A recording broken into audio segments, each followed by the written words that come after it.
está começando a ir a concertos, você está percebendo que música clássica é um mundo maravilhoso, mas você pode estar errando da forma como você está chegando nesse mundo. Eu vou falar aqui sobre 5 erros clássicos de quem começa a ouvir música clássica. Você está comigo aqui nesse canal porque você se interessa por música clássica. Eu sou Simone Leitão, pianista, doutora em piano performance e história da música pela Universidade de Miami, e neste canal eu te aproximo da música clássica e te explico aquelas coisas que ninguém nunca teve coragem de te explicar.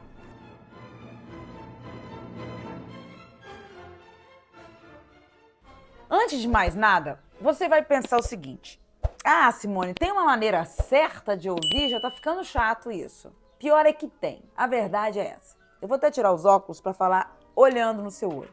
É o seguinte: a música clássica, ela não é feita pra gente ouvir de forma superficial. E muitas vezes você acha tudo bonito, você fala assim, poxa, eu gostei, tá bonito, tá legal. Só que você sente que falta alguma coisa para você se aprofundar ali. Mas você não sabe de onde, você não sabe exatamente o que tá faltando. Então eu vou falar aqui sobre os erros principais. O primeiro erro é querer ter um entendimento imediato. A música clássica, ela é o discurso da transformação. Existe um destino para a melodia na música clássica. Eu chamo de música clássica tudo que é música de concerto, tá, gente? Música clássica, música de concerto, não é o período clássico só, não. O discurso erudito da música clássica muda. Ele é feito para mudar. Ele não é feito para ser repetitivo. Por exemplo, na música pop, você ouve uma melodia e você sabe que aquela canção vai terminar daquele jeito. Se você aprendeu aquele refrão, você vai cantar e vai cantar de novo.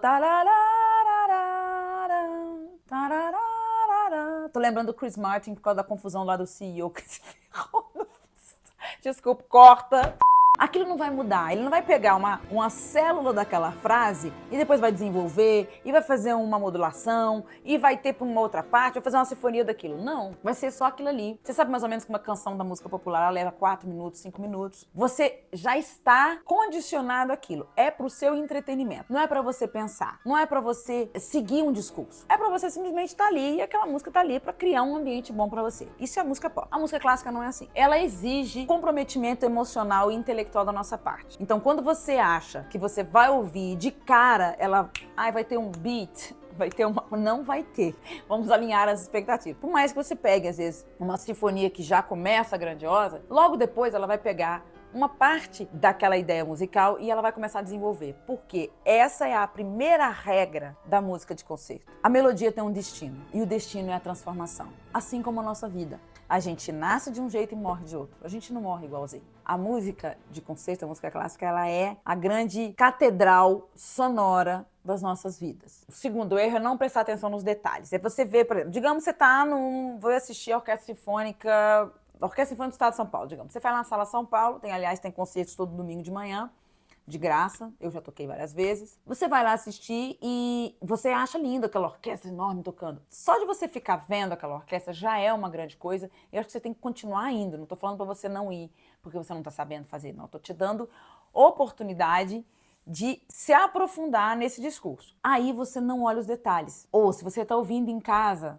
um concerto para piano e orquestra, você só ouve só aquela parte que a orquestra e o piano estão fazendo aquela coisa grandiosa no final, do concerto de Rachmaninoff, do concerto de Tchaikovsky, concerto de Beethoven. O detalhe é essa transformação do discurso. Então é você olhar, por exemplo, quando a primeira ideia musical aparece, daqui a pouco ela aparece, porque sempre tem um contraste. Ela vai aparecer depois com a flauta dobrada com algum instrumento de corda, vai aparecer depois só com as madeiras, depois ela vai aparecer só com as cordas, aí vai chegar uma hora que vai desenvolver tanto a ideia que vai entrar os metais. Estou falando com uma sinfonia. Agora você está ouvindo uma sonata de piano. A primeira ideia tá ali, daqui a pouco tem detalhes. Por exemplo, olha, o baixo, o pianista agora tá tocando, tá aparecendo mais coisa do baixo, menos da mão direita. Olha, teve um desenvolvimento. Agora veio uma parte virtuosística, rápida, mas agora ele acalmou. Então esses detalhes, esses contrastes, se engaje nele. Porque se você não se engajar, você vai perder boa parte dessa experiência sonora. Terceiro erro.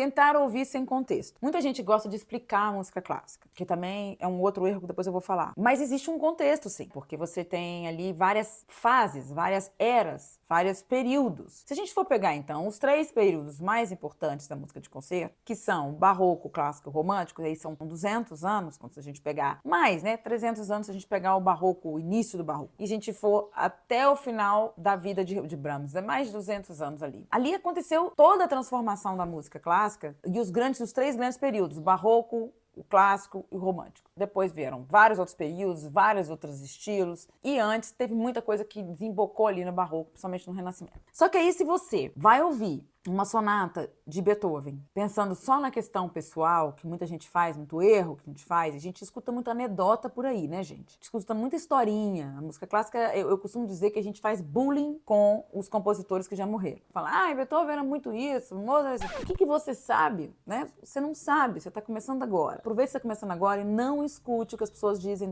desses compositores. Procure entender o contexto histórico que eles viviam. Você não acha que a Revolução Francesa transformou a maneira como Beethoven escrevia a música dele? Afinal de contas, ele estava no auge da juventude quando isso aconteceu. Foi um evento que abalou as estruturas sociopolíticas de toda a Europa. Evidentemente que isso trouxe para ele, por exemplo, Beethoven era um cara que ele era republicano, apesar de ele viver no meio da aristocracia, a aristocracia eram os maiores clientes dele, e ele era republicano e falava na cara deles. Esse furor revolucionário está na música dele. Você não saber o contexto, por exemplo, de uma mazurca de Chopin. Por que ele escreve mazurca? Mazurca é uma dança polonesa. E Chopin viveu uma situação muito extrema na vida dele. Ele saiu do país dele, da Polônia, aos 19 anos, para fazer alguns concertos e nunca mais pode voltar. Por quê? Logo depois teve uma insurreição, a Polônia tentou se libertar de mais uma ocupação russa, né? E evidentemente que a Rússia retaliou, invadiu mesmo, aí começou uma guerra, ele não podia voltar. E ele passou o resto da vida dele com aquela saudade da Polônia, aquela melancolia e tudo. Então mazurcas e poloneses faziam parte disso,